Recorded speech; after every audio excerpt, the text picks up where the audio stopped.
The platform trembled as a northbound Amtrak came into view, headlight bright against the gray morning. The horn blared and the bell chimed, warning anyone close to the yellow strip at the edge. People turned their heads and froze, the way crowds do when danger arrives too fast. Down on the ballast, a stroller had settled crooked between the rails. Its front wheels jammed in the crushed rock, the handle rattling from the approaching vibration. Inside, a baby wailed, face red, fists tight, the cry thin under the rising noise. He had been leaning against a steel column, taking shelter from the wind that funneled along the tracks. He watched trains most days. He could tell a long distance set from the local by sound alone. Now all he saw was the stroller and the shrinking seconds. The mother was on the platform, one step forward, one step back, arms outstretched. Her mouth formed words, but nothing carried over the horn. People around her flinched as the ditch lights flickered, and the engineer laid on the horn, dropped his canvas bag. It hit the concrete and slid. He didn't look back. He swung a leg over the edge and climbed down the service ladder, shoes slipping on the metal rungs, slick with dust. Gravel shifted under his weight when he landed beside the sleeper ties.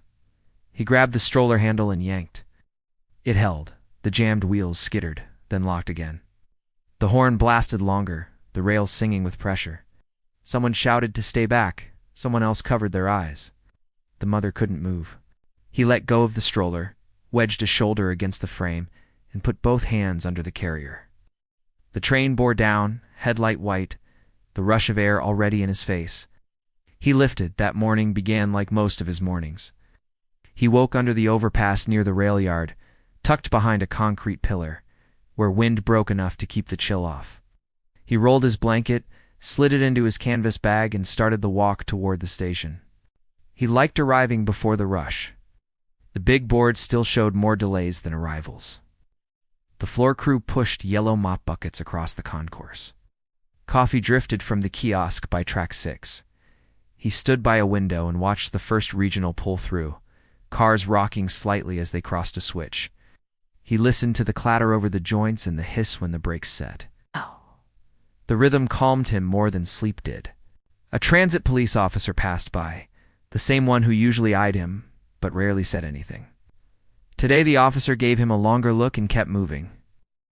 He ignored it, but the feeling sat in his stomach.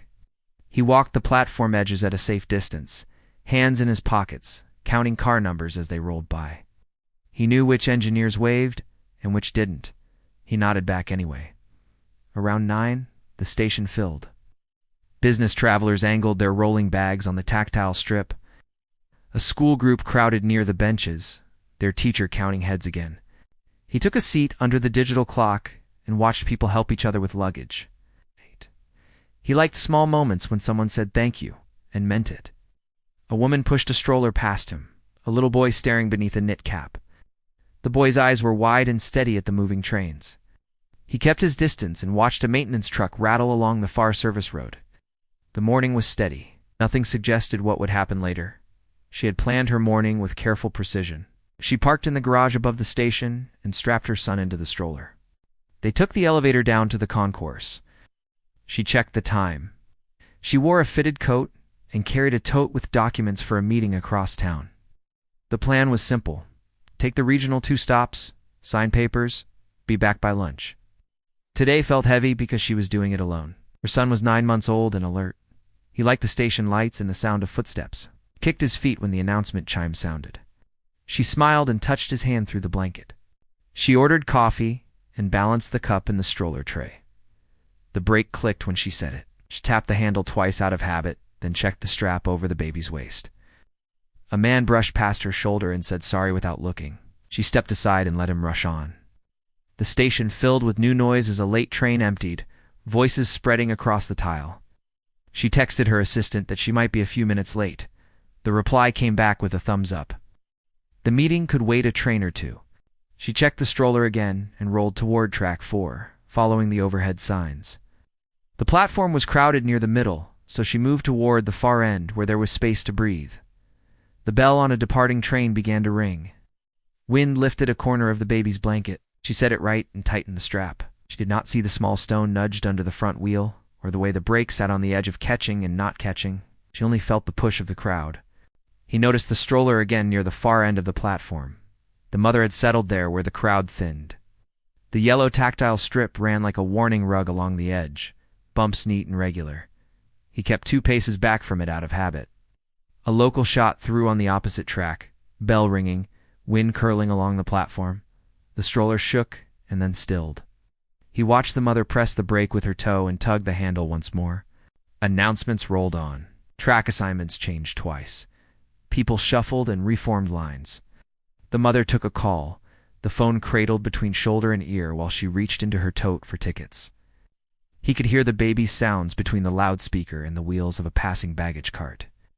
It wasn't crying. It sounded like the noises kids make before words arrive. The transit officer walked back down the platform, scanning faces. His gaze passed over the stroller, landed on the homeless man, and stayed there a second too long. The man looked away and counted tie plates to calm himself. A teenager with headphones bumped the stroller's rear wheel and kept going. The mother apologized on instinct, even though it wasn't her fault. The stroller rocked and settled. The brake held, or seemed to. He thought about saying something, just a reminder to pull back from the edge. He didn't. People didn't like strangers telling them what to do, and he had learned not to invite arguments. Another announcement. The regional to her destination would arrive on track 4 in 5 minutes. The crowd inched forward, small steps, toes on bumps. He saw the front wheel rest on that small stone. He saw it roll a tiny amount and stop again, as if thinking about it. The platform shifted as the next arrival appeared on the board. People moved in a slow wave toward the edge. Luggage wheels clacked over the bumps, lines broke and reformed, and conversation climbed. She adjusted her tote and stepped a half pace to the side to let a couple pass. Her hand left the stroller handle for a second. The front wheel climbed the stone, hesitated, then slid off. The brake lever sat low and didn't quite catch. He saw it happen the way you see a glass start to tip. There was enough time to notice. Not enough time to think through an answer. He took a step forward and raised his hand as if that could hold it in place. The stroller crept. The baby made a questioning sound, more curious than afraid. The mother reached, but the crowd pressed at her back and kept her from closing the gap. Hey. "Hold it," someone said without moving. Another voice asked if the track was live. The next train's bell began to ring down the line. He slid closer, still 2 paces from the strip, ready to grab the handle if it swung his way. He wanted to shout, but his voice failed him at first. He managed only a broken hey, lost under the speaker. The stroller rolled over the bumps, slow at first, then smoother. Its rear wheels dropped off the platform lip with a thud. Yes. For a second it sat balanced, front wheels tangled in the gravel, rear wheels pressed against the concrete edge. The mother screamed. She tried to climb down, found no good step, and froze. The stroller tipped forward. Its weight shifted toward the rails. The ditch lights on a distant locomotive brightened as it rounded the curve into the approach. He moved before anyone else. He dropped his bag and swung over the edge, catching the ladder and sliding down the rungs. His shoes hit ballast and slid, gravel shifting under his heels. Up close, the stroller looked worse. The frame had twisted when it dropped. The carrier still held, but the front assembly was wedged between ties.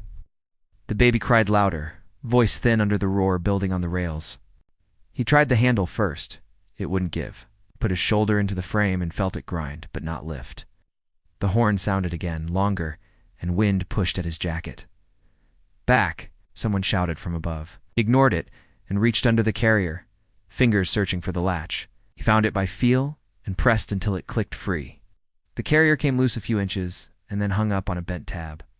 He wrenched it sideways, metal scraping metal. It cleared with a jolt that nearly knocked him back. He tucked the carrier close to his chest and turned toward the ladder. The platform felt far away. Hands reached down.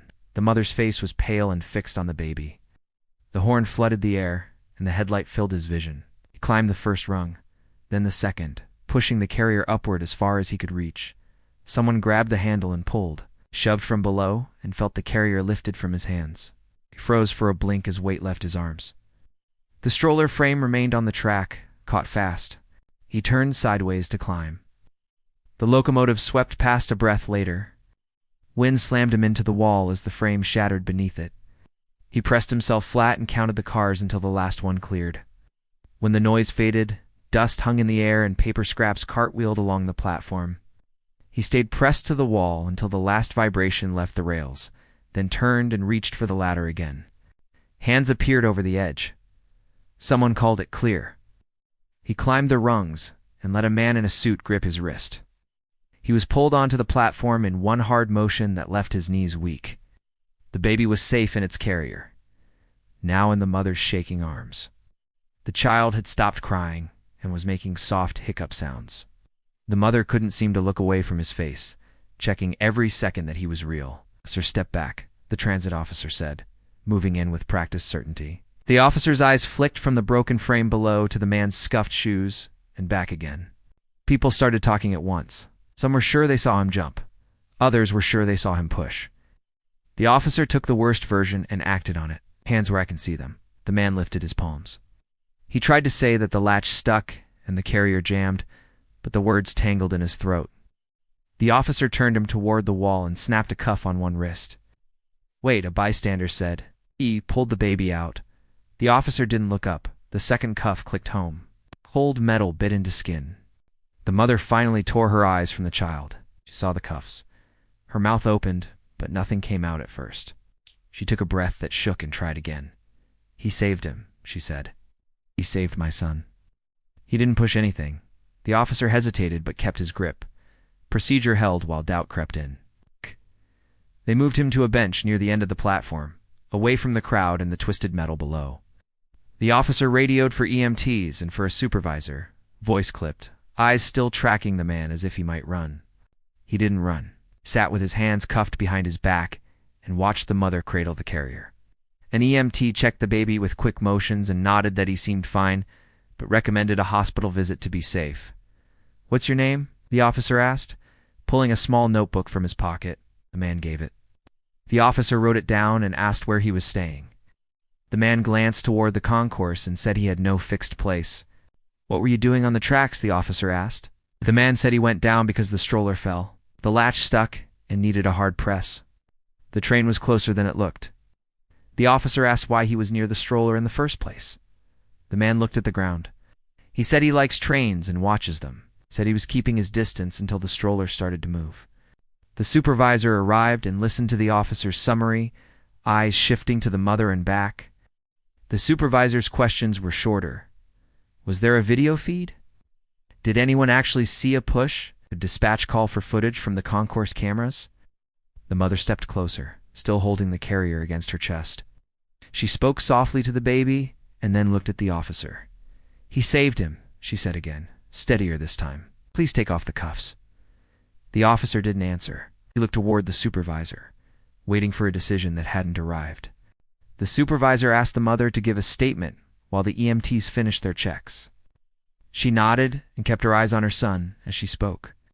Her description was simple. The stroller rolled, the man jumped, the carrier jammed. He freed it, and the train destroyed the frame. Two bystanders stepped forward. One had filmed part of the scene after the man had dropped down. The other said she saw the brake slip when the crowd pressed forward. Neither saw a push. A third said he heard the man shout before climbing down. The officer's posture softened by degrees. He still held the notebook, but his questions shifted to details that matched what the mother described.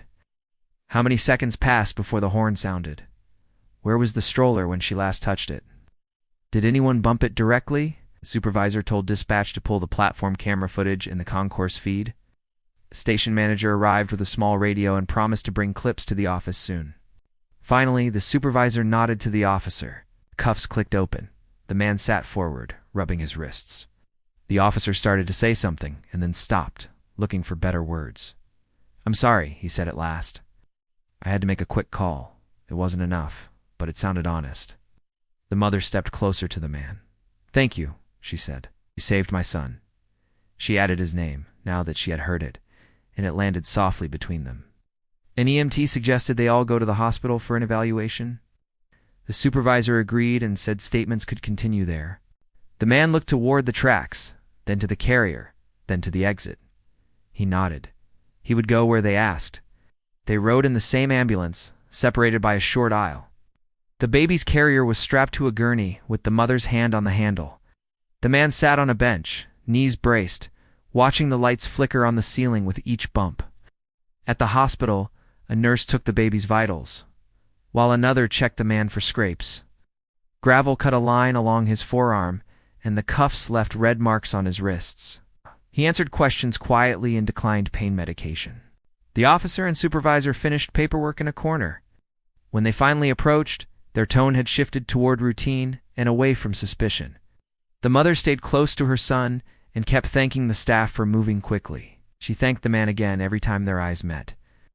He nodded, unsure what to do with the attention. A pediatrician said the baby looked good, but wanted an hour of observation. The mother agreed. She calmed him with a bottle and a low hum she didn't seem to notice she was doing. When things settled, she turned to the man and asked about his arm. He said it was fine. She asked if he had anyone to call. He said he didn't. She asked if he had eaten. He said not yet today. She told him her first name and then her last, the one people recognized from a business on a building downtown. He looked away, embarrassed, and said his name again, as if to reset the ground. "Let me buy you lunch," she said. "Please." He hesitated, then nodded. It was simple. It was something a person might say to another person after a hard morning. At the hospital cafeteria, she bought him soup, a sandwich, and coffee. They sat by the window. His wrists still showed cuff marks. The baby slept in the carrier by her chair.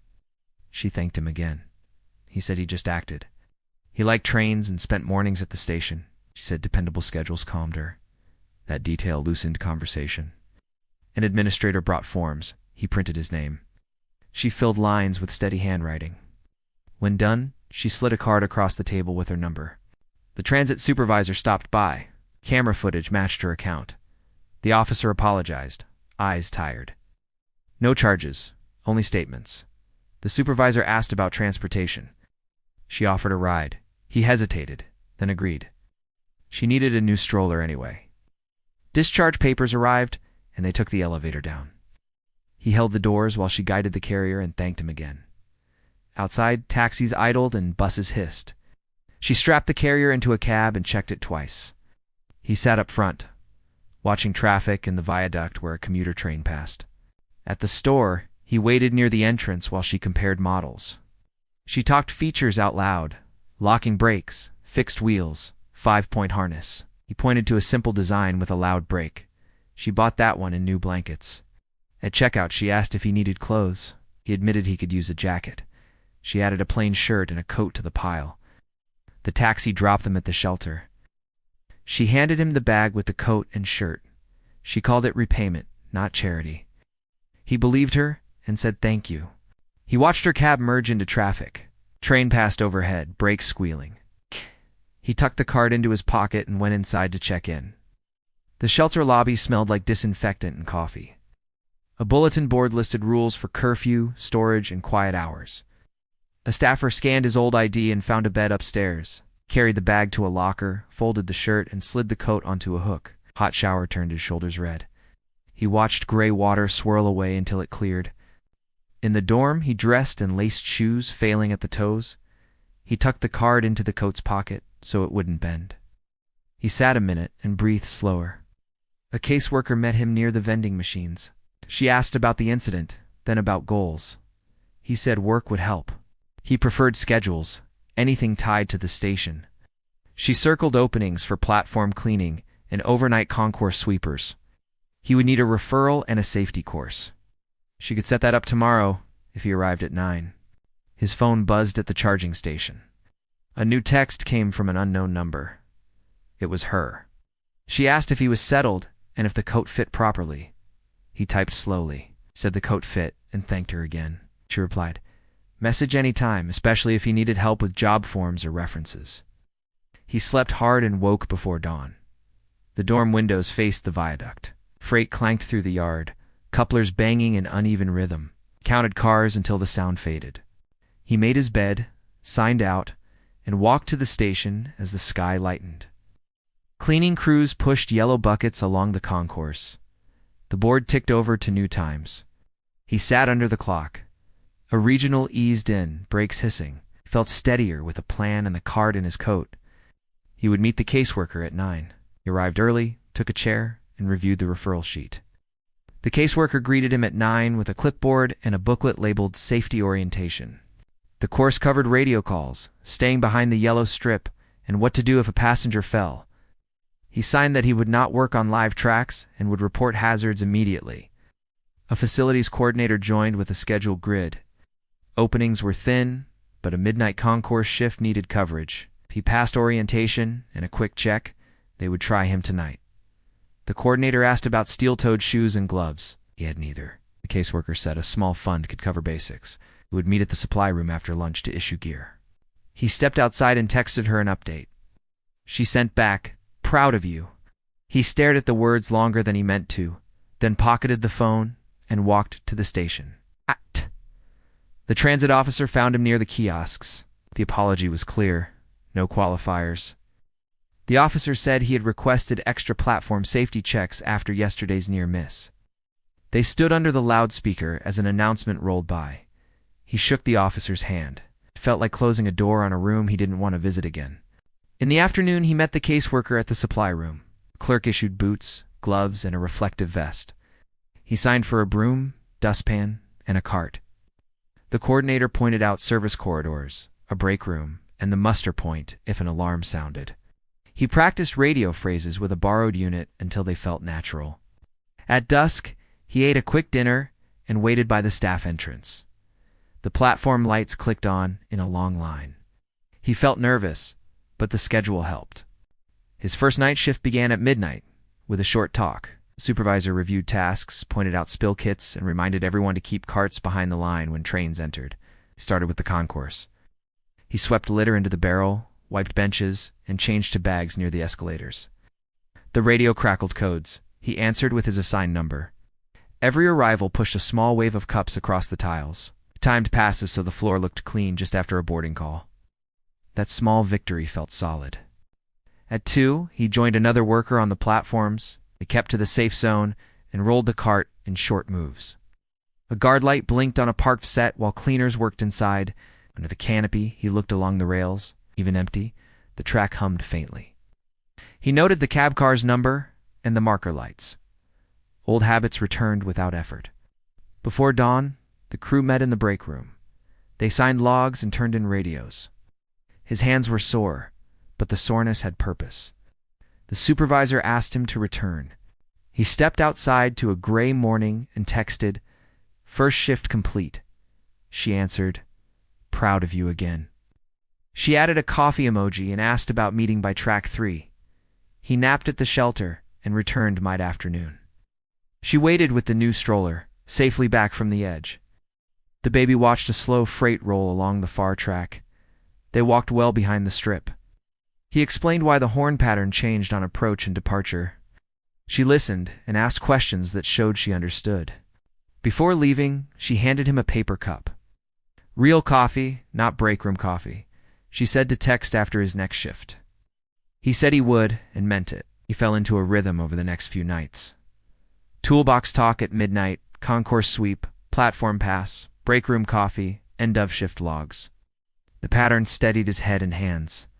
On his third night, the supervisor added restroom checks and a restock run. He learned which closet doors stuck and which needed a harder shove.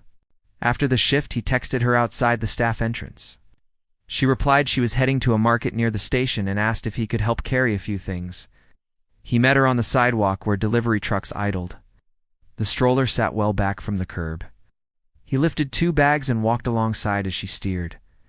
They stopped at a small park along the route. A commuter line ran on the embankment, far enough that sound softened to a steady wash. The baby watched pigeons and grabbed at sunlight. She thanked him and offered cash. He shook his head. She said it was payment for time. He accepted a smaller amount and promised to treat it like wages. At her building's lobby, she paused. She asked if he had time to carry the bags up. He said yes, but would wait by the door. She nodded and returned with the elevator. Inside, he set bags on the counter and stepped back. The place was tidy, baby gear neatly stored. She poured water, handed him one, and pointed to a chair. While she put groceries away, he read a board book at the table. The baby followed pictures with serious eyes, kept his voice even, the way conductors call stations. When he left, she scheduled another market morning. He returned to the shelter, folded the receipt into his pocket, and walked toward the station to rest before the next shift. The bystander video appeared online 2 days later. It showed the stroller on the track and him freeing the carrier. The clip ended on the horn and the rush of cars. Comments multiplied fast. Some praised courage. Others argued about safety. Reporters called the station. A producer left a message through the shelter, asking for an interview. He met her outside the station to talk it through. She said attention would fade, but first it would spike. She offered to handle calls and tell reporters he wanted privacy. The transit agency released a statement crediting his quick action and reminding riders to lock brakes and stay behind the strip. The officer added a line acknowledging error and apology. Donations arrived at the shelter office. Small bills and envelopes. A grocery gift card. A note from a conductor who had heard the radio traffic that day. He felt grateful and uneasy. He did not mind help, but he did not want to be turned into a headline. She said he could direct gifts toward practical needs and decline interviews. They walked to a credit union across from the station. He opened an account with his shelter address and the caseworker's help. She set up direct deposit once HR cleared the job. That afternoon, he bought socks, a belt, and a phone plan. He texted her the receipt and thanked her for the bank idea. She replied with a thumbs up and a sleep check-in. At shift time, he felt eyes from commuters who recognized him from the clip. He focused on the cart, the radio, and the safe zone. The routine steadied the noise. By morning, the comments had moved on. The station looked the same. Announcements, rolling bags, a coffee line. He liked that constancy more than any headline. HR cleared his paperwork the next week. The midnight shift became official with a badge and a locker. The caseworker extended his shelter bed another month. He sent her a photo of the badge. She replied with confetti emojis and asked how the first official night felt. He said it felt like the same work but steadier, and that steadiness mattered. They met the next afternoon at a small playground near the station, as the stroller's brake strap had loosened. He examined the buckle and adjusted the tension until it held. She held the baby while he tightened the strap, clicked the brake on and off until the lever made a clear, repeatable sound. She tested it and nodded, satisfied. A transit patrol car rolled past the park. The officer who had cuffed him slowed, recognized them, and lifted a hand. The gesture was simple and clean. He raised his hand in return. They walked the path around the swings. He pointed to the line visible between buildings and explained why some sets used a cab car for quick turnarounds. The baby napped, face in the shade. They sat on a bench and split pretzels. She asked about longer-term housing. He said the caseworker had a list. She offered to call a landlord she knew who kept a few units for reduced rent, said he would appreciate an introduction, but wanted to pay his way first. On the way back, they waited at the crosswalk while a freight crawled through the junction. He counted cars. She asked the final number. He said 52. Back at her building, she handed him a spare umbrella for the coming rain. He headed to the station for a nap before work, the badge warm under his shirt. 2 days later, her mother visited unexpectedly. She arrived during nap time, saw his jacket on the chair, and asked who he was and why he was here. She explained the rescue and how he had been helping with errands. Her mother listened, arms folded, eyes moving from the stroller to the door and back. The older woman's voice softened when she looked at her grandson, then hardened again. She worried about safety, headlines, and judgment from friends who read every story as a warning. He stood and introduced himself. He said he worked nights at the station now and lived at the shelter while he saved. He added that he stayed on the public side unless invited. Her mother asked for proof. He set the badge on the table and explained his shift. He described the safety briefing, the radio, and the rule about the yellow strip. An evacuation drill siren sounded from the street. He noted the pattern and said it matched a scheduled drill. Her mother checked her phone and found the alert, surprised. The baby woke fussy. He asked if he could warm a bottle. She nodded. He washed his hands, prepared formula, and handed it to the mother. The routine settled the child. Her mother watched the steps, each steady and unhurried. She asked if he planned to keep working there long term, said yes unless something better came, but schedules suited him. Before leaving, her mother apologized for the sharp start. She said she was protective because her daughter was raising a child alone. He said he understood and appreciated the care. After the door closed, she exhaled. She thanked him for handling it without heat. He said trains teach patience. You wait, you check signals, then proceed when it is safe. His first paycheck posted on a Thursday. He checked the balance, printed the stub at the library, and folded it into his wallet. The numbers were modest, but he met her at the market to celebrate with dinner. They bought pasta, sauce, and salad. The baby clapped at the rustle of the bag as if it were a game. Back at the apartment, he cooked while she bounced the baby, salted the water, and watched for a rolling boil. Commuter rumbled faintly along the line 2 blocks away. Over dinner, she asked how long he wanted to keep the shelter bed. He said he could manage rent if the rate stayed low. She hesitated, then mentioned a spare room. She proposed something clear. He could rent the room month to month with house rules and a key, would pay a fair amount, help with groceries, and keep his schedule. Listened until she finished. He said yes, but only if rent was written down and due on the 1st. She smiled and fetched a notepad. They wrote the agreement. Amount, dates, chores, and a line about quiet hours. He slid cash across for the first 2 weeks and felt lighter when it was signed. The next day he checked out of the shelter, thanked the staff, and cleared the locker, carried a small bag and the coat. The rest he would buy later. She handed him a spare set of sheets and showed him the room. It had a window facing the viaduct. A weekend local rolled past while they made the bed. That evening they planned a small trip. One Saturday soon they would take a daytime regional 2 stops just for the ride. The baby would watch from the window, safely behind glass. They chose a clear Saturday for the trip. He checked the timetable and picked a mid-morning regional. He packed snacks and a toy that clicked, but didn't rattle.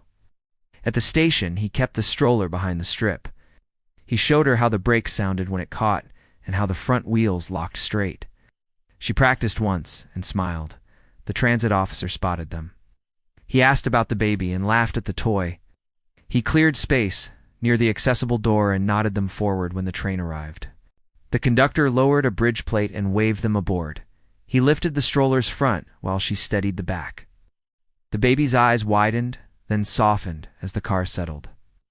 They found 2 seats by the window. He pointed out yard ladder tracks, a signal changing to flashing green, and the curve where wheels always sang louder. The city slid past. Brick, murals, storage lots, a soccer field. He held the handle and kept a foot on the brake. She watched his hand and looked relieved. At the first stop, he showed how crews swapped ends. The cab car took over. The engineer did brake tests, and the conductor checked the platform again before doors closed. On the return, the baby slept. They spoke quietly about rent, groceries, and schedules. She asked if he liked the room. He said yes, especially the window toward the viaduct. Back at their station, he stepped off first and guided the stroller down.